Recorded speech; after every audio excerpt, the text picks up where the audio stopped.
Здравствуйте, наши дорогие друзья! У микрофона Александр. Вы смотрите канал «Давай запишем». Сегодня вашему вниманию обзор на микшерный пульт Mackie Pro FX 10 V3. Начинаем.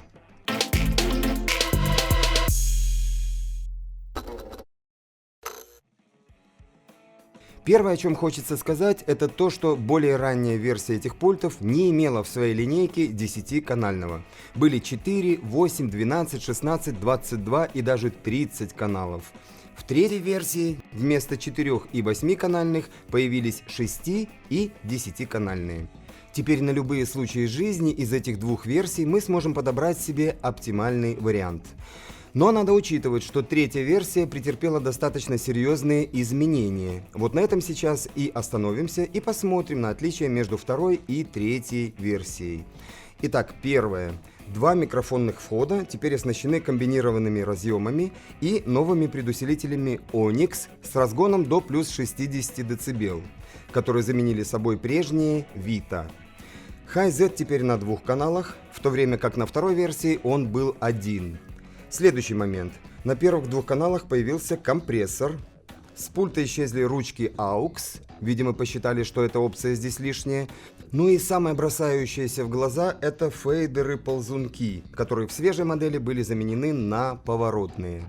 Что тут сказать? Не совсем это удобно, конечно, но чего не сделаешь ради того, чтобы уменьшить габариты аж на 5,5 см по длине. Что еще? Срез на 100 Гц на микрофонных входах остался нетронутым, а вот графический эквалайзер, который был в микшерах второй серии, исчез полностью. Можно, конечно, спорить на эту тему, но раз его убрали, значит оно там и не нужно. Все-таки инженеры понимают, что они делают.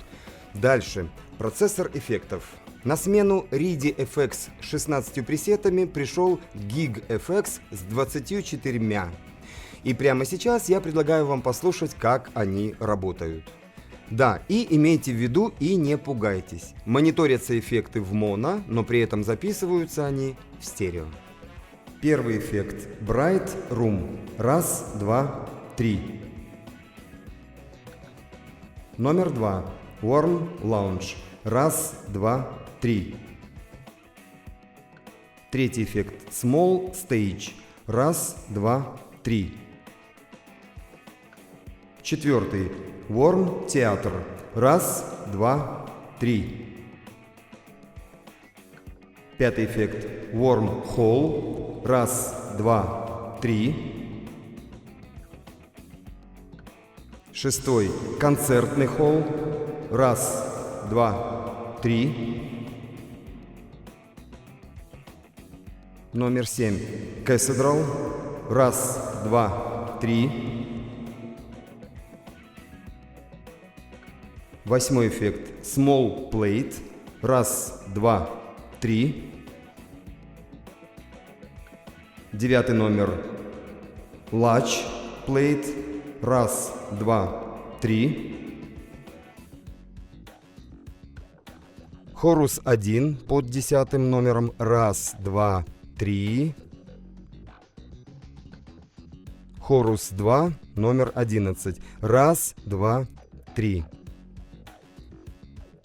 Дилей плюс ревер. Раз, два, три. 12-й эффект. Номер 13. Даблер. Раз, два, три. 14-й эффект. Эхо. Раз, два, три. Дилей 1 под 15 номером. Раз, два, три.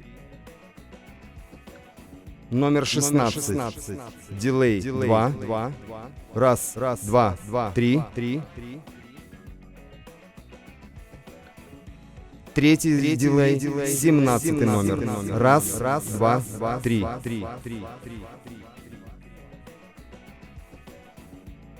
Дилей пинг-понг. Раз, два, три.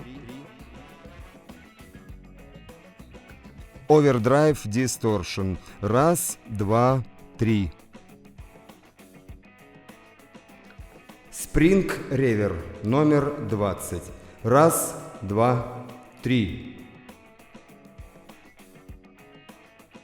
21 номер Early Reflections. Раз, два, три. Номер 22 это Auto Wow. Раз, два, три.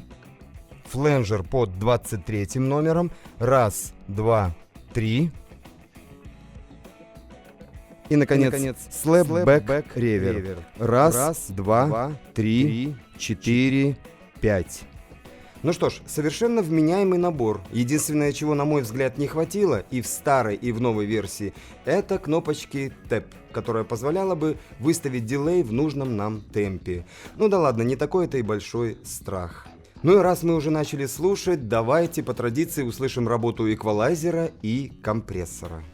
Давайте послушаем высокие частоты. Вот сейчас я их убираю, слышим, их нет.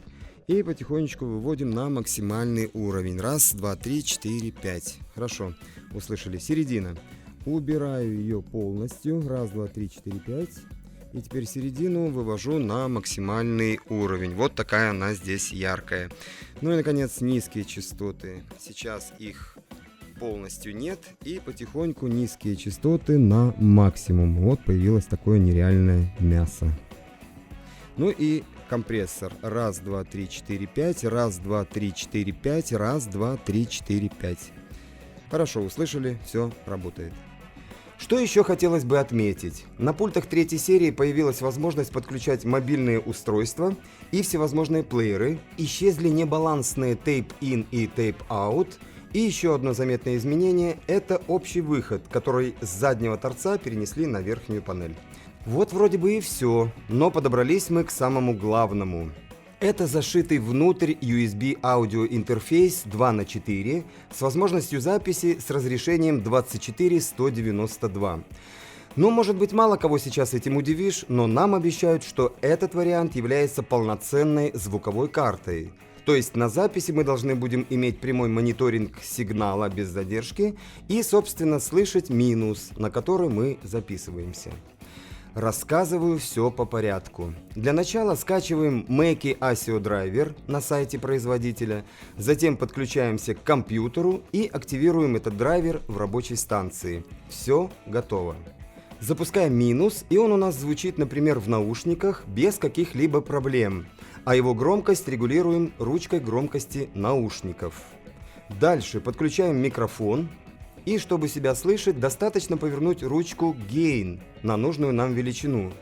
Баланс между играющим минусом и микрофоном выстраивается очень комфортно поворотом в ту или иную сторону ручки Blend. Ту же процедуру при надобности проделываем и со вторым каналом, если пишем два микрофона или микрофон плюс гитара. Сразу скажу, что никаких намеков на задержку я не услышал. Теперь дальше. Если мы хотим петь и слышать себя с эффектами, то достаточно покрутить вот этот регулятор и набрать нужную порцию ревера, дилея или еще чего-нибудь. Но при этом, внимание, ничего записываться не будет, пока мы не повернем фейдер уровня канала. И именно он устанавливает уровень громкости записи. Ну а если мы хотим на запись отправить голос еще и с эффектами, такое тут тоже возможно, крутим фейдер FX. Что ж, очень все удобно и продумано. Записываться совершенно комфортно, запаса по громкости как на микрофон, так и на наушники хватает более чем. И добавлю, шума практически нет, а также никаких лишних кнопок на панели, все предельно просто и интуитивно понятно. Браво, Mackie! Последнее, что надо добавить, это то, что, как и любой другой аудиоинтерфейс, этот пульт имеет дополнение в виде записывающего софта и пакета плагинов. Это Pro Tools First и Waveform OEM. Ну прям садись и начинай работать. Друзья, в финале я, пожалуй, отмечу следующее. Приобретать такую вещь стоит, наверное, в том случае, если ваша работа подразумевает и запись, и работу на сцене. Устройство универсальное. Но если вы ограничиваетесь исключительно домашней записью, то все-таки нужно рассматривать вариант приобретения просто звуковой карты. Тем более, что в эту цену, на момент съемки это 23 с хвостиком тысяч, можно купить не только хорошую карту, но и вообще упаковаться по полной. К примеру, приобрести какой-нибудь готовый комплект для домашней звукозаписи вместе со всякими стойками, поп-фильтрами, да еще и на звукоизоляцию останется. Поэтому четко определяем свои задачи и покупаем то, что нам действительно нужно. Вот на этом мы будем с вами прощаться. Спасибо, что смотрите нас. Всего вам доброго и до новых встреч. Давай, давай. Какая-то серьезная стоматология здесь, видимо, да? Рядом. Делаем ставки. Что это? Перфоратор. Перфоратор? Сколько децибел? Мы недавно об этом говорили. Не знаешь, а я знаю. 130.